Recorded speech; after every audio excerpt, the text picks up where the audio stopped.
Picture this, a stadium humming with expectation, cameras hunting for the next big moment.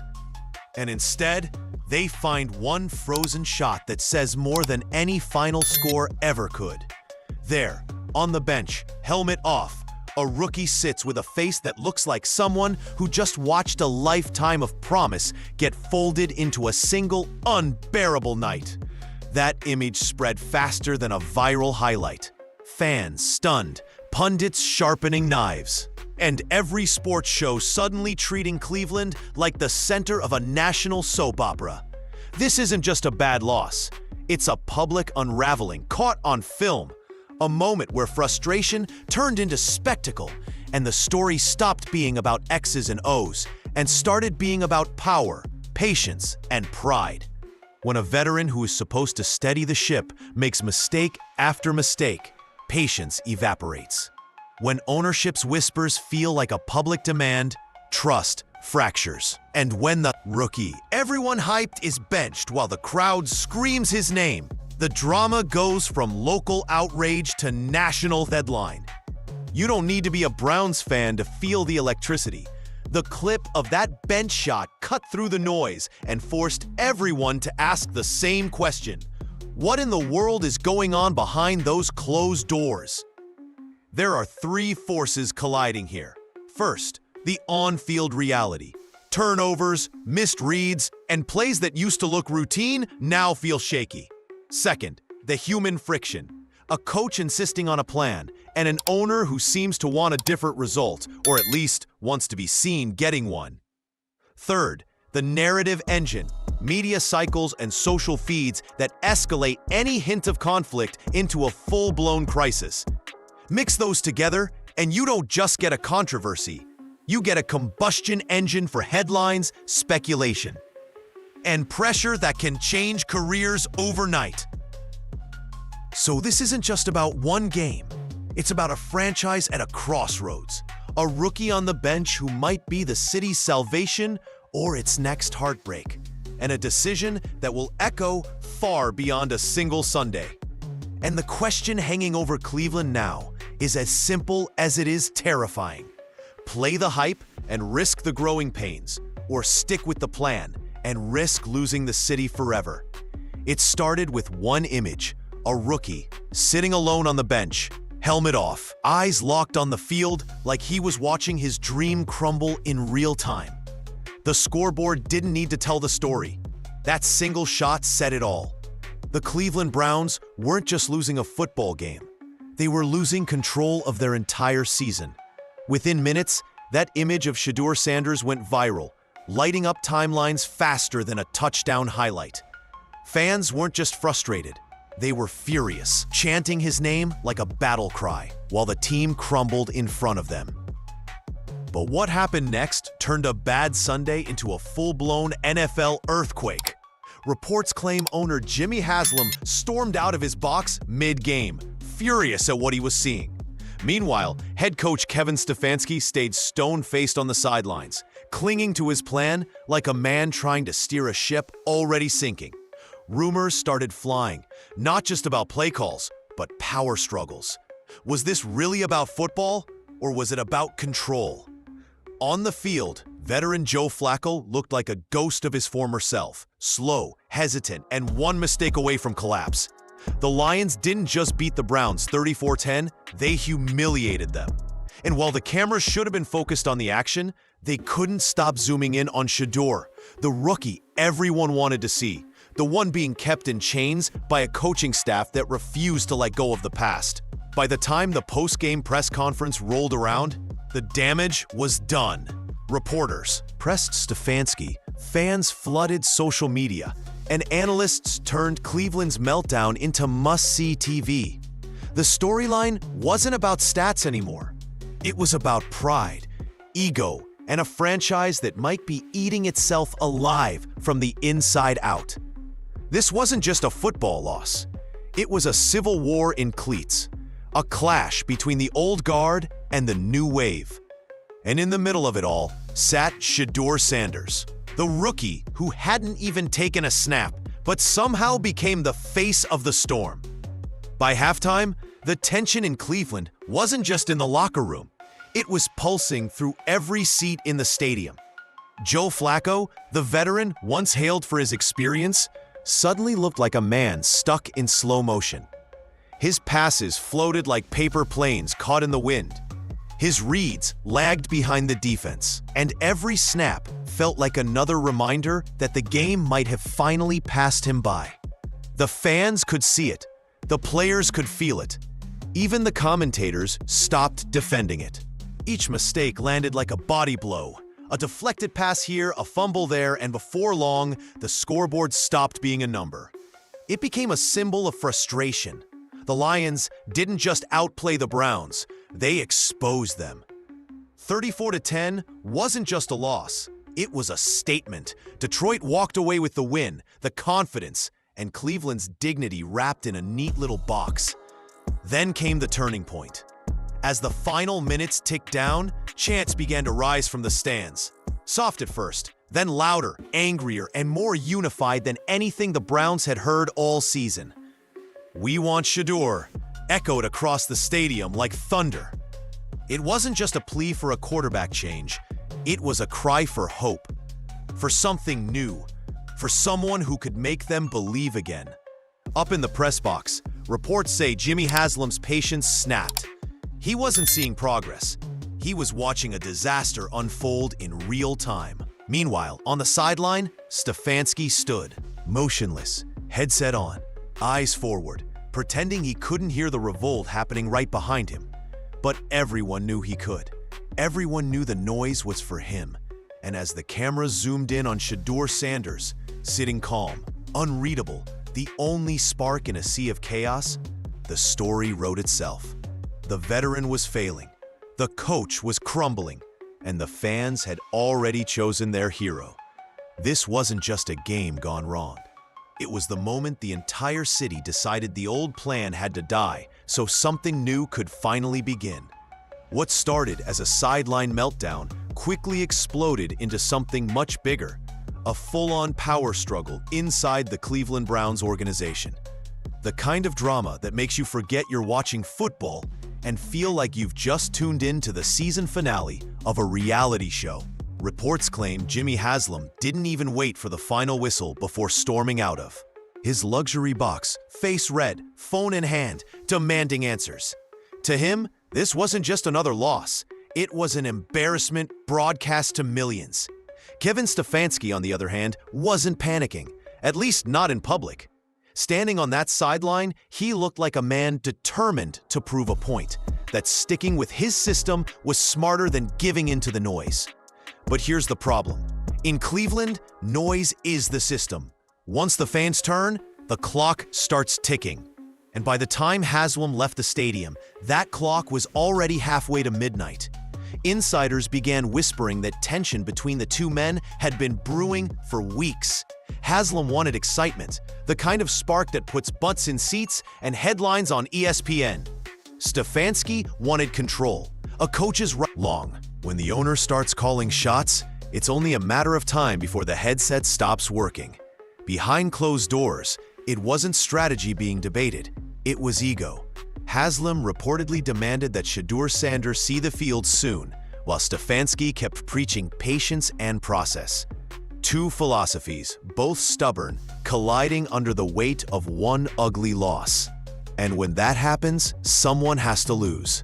The truth is, this wasn't about play calling anymore. It was about power, about who really runs the Cleveland Browns, the coach with the clipboard or the billionaire with the final say. And if history's taught anything about this franchise, it's that no one wins those battles for long.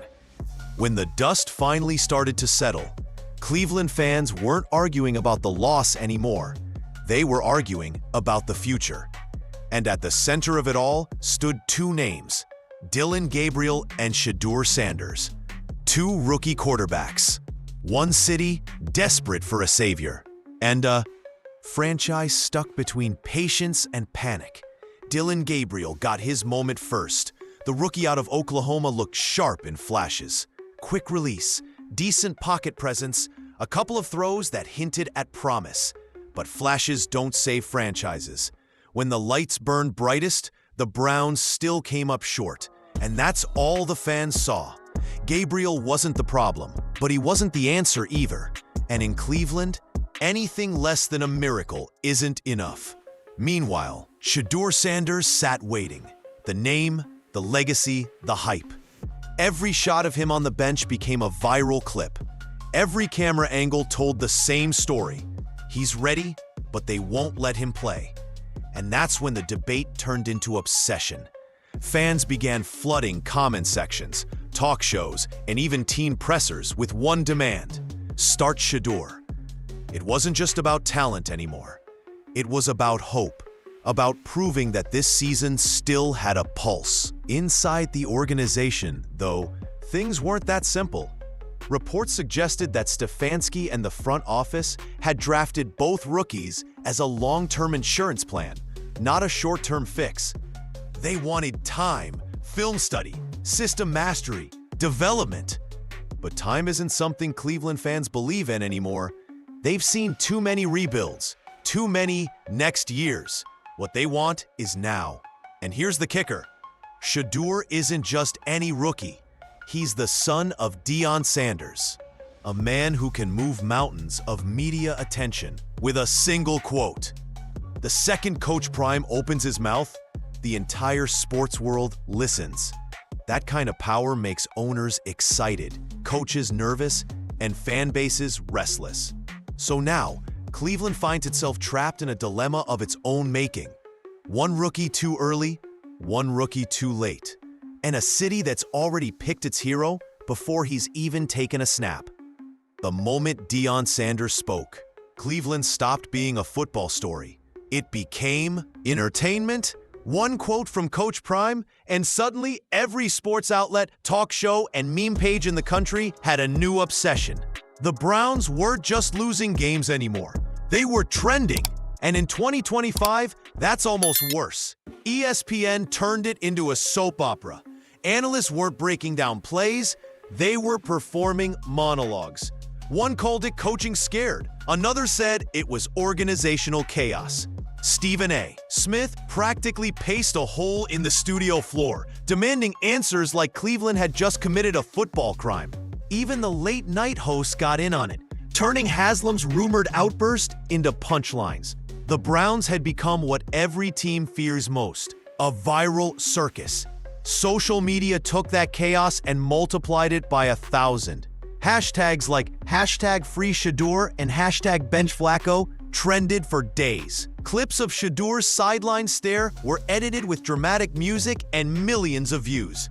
Fans from other teams started weighing in, calling the Browns porking butt, cursed, clueless, or both. And honestly, it wasn't just exaggeration. It felt true, because at this point, Cleveland's biggest opponent wasn't another team.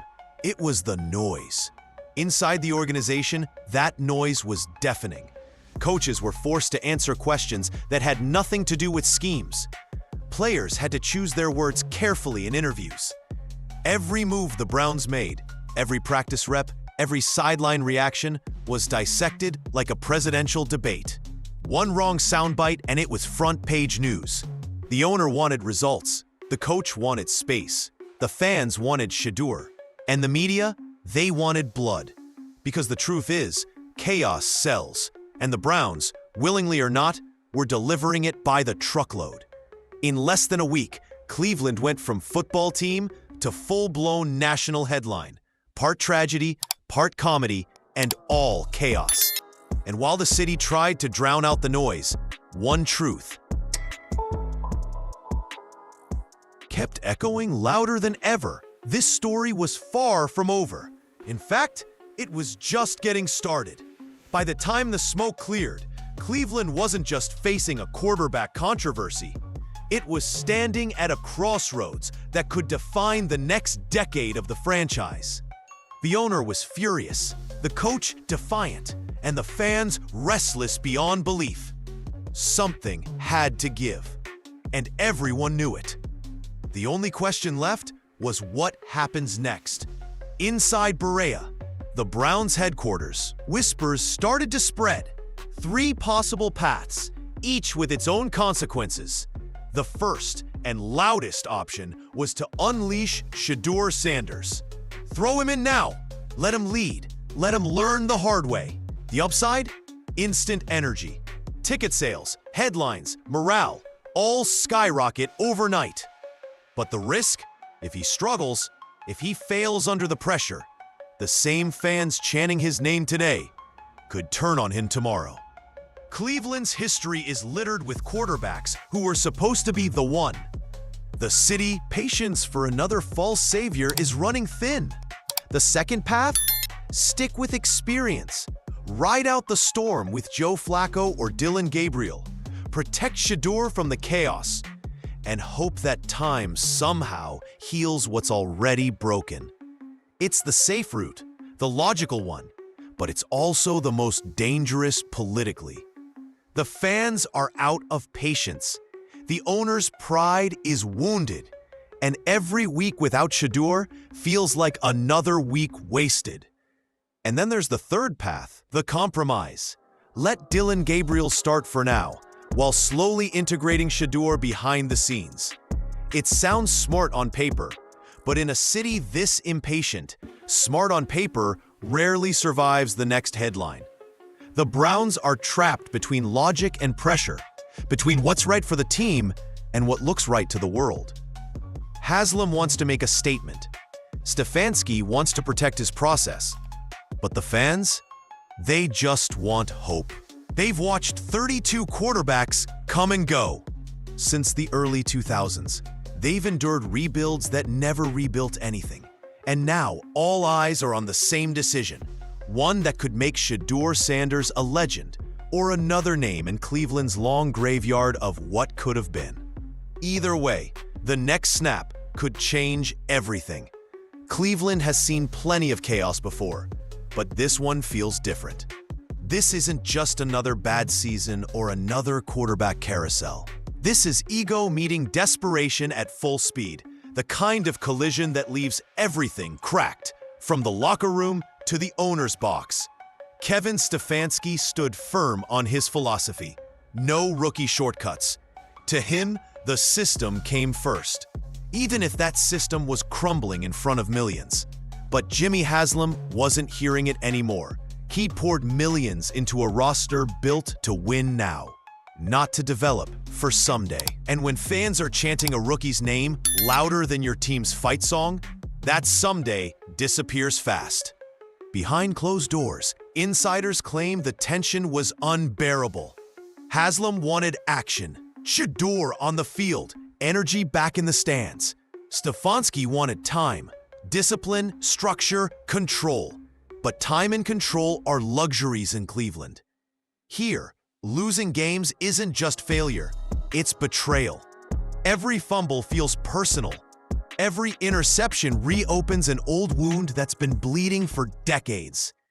For the players, the energy shifted. The veterans started whispering. The rookies watched every headline. And Shedeur, he became both a symbol and a scapegoat. Cameras caught him in every game, calm but unreadable, like he knew he was next in line, whether he was ready or not. And the fans? They've been through this too many times to pretend otherwise. 30-plus quarterbacks in 20 years. Countless rebuilds that led nowhere. Every new era ends the same, in heartbreak and disbelief. Cleveland doesn't need another promise. It needs a miracle. That's the curse. Not bad luck, not bad players, but a never-ending cycle of hope and heartbreak. Every time a new face arrives, the city dares to believe again, only to watch it all fall apart. But this time, it feels like the storm could finally break the pattern, or seal it forever. Because now, everything, the owner's pride, the coach's job, the fans' faith, rests on one decision. When will Shedeur Sanders finally take the field? And then came the moment every Browns fan had been waiting for. The decision. It wasn't announced with a press conference or a fancy headline. It started as whispers in the locker room, quiet rumors trickling out from players who said something was changing. Coaches looking tense. Reporters told to stand by. The kind of atmosphere you only get before a storm finally breaks. Jimmy Haslam had seen enough. The losing, the booze, the empty promises, it all boiled over. To him, this wasn't just about football anymore. It was about pride, about proving that his franchise could finally escape the shadow of its own curse. He didn't spend millions to watch a veteran go 3 and out while a young star sat collecting dust. So according to multiple insiders, he gave the order, play Shedeur. Kevin Stefanski resisted, but only for so long. His press conferences started sounding like damage control. His eyes heavy, his words measured. The confidence was gone. It wasn't the same coach who once stood tall during playoff runs. This was a man cornered by a city that had already made up its mind. When he finally agreed to consider changes, the message was clear. This was the end of the debate. For fans, it felt like justice. For Haslam, redemption. But for Shedeur Sanders, it was a crown made of fire. The kid who hadn't thrown a single NFL touchdown was now the face of an entire state. City's hopes. One mistake, and he'd be the next name in Cleveland's endless graveyard of what could have been. One great game, and he'd be the Messiah who broke the curse. The entire football world held its breath. You could feel it, the anticipation, the tension, the noise. Every camera pointed at him, every eye waiting to see if this was the moment Cleveland finally rewrote its story. Because this isn't just about a rookie quarterback anymore. This is about redemption, about ending decades of heartbreak in one bold gamble. Shedeur Sanders isn't just stepping onto a football field. He's walking straight into Cleveland's destiny. The morning after the announcement, Cleveland didn't wake up. It erupted. The headlines were everywhere. Shedeur era begins, the gamble of a lifetime. Social media exploded with fan edits, predictions, and nervous excitement. Some called it destiny. Others called it disaster waiting to happen. But everyone agreed on one thing. This was the biggest moment the Browns had faced in decades. At practice, the cameras were everywhere. Every warm-up throw, every nod between Shedeur and his receivers was analyzed like a presidential handshake. The rookie didn't flinch. Calm, focused, almost too composed for a kid carrying the weight of an entire city. Teammates later said, you could feel the shift, like the whole franchise exhaled for the first time in months. For Kevin Stefanski, it was silent acceptance. He knew this was his last chance to prove he could evolve or risk being remembered as the coach who hesitated when the city demanded courage. For Jimmy Haslam, it was vindication, a risky move that could either save his reputation or blow up his legacy entirely. And for Shedeur Sanders, this was everything he'd worked for, and everything he'd been warned about. The lights are brightest in Cleveland right now, and there's no turning back. The city's broken heart has been handed to him, fragile, desperate, and hoping that maybe, just maybe, this time will finally be different. Because if he fails, there may not be another savior left to believe in.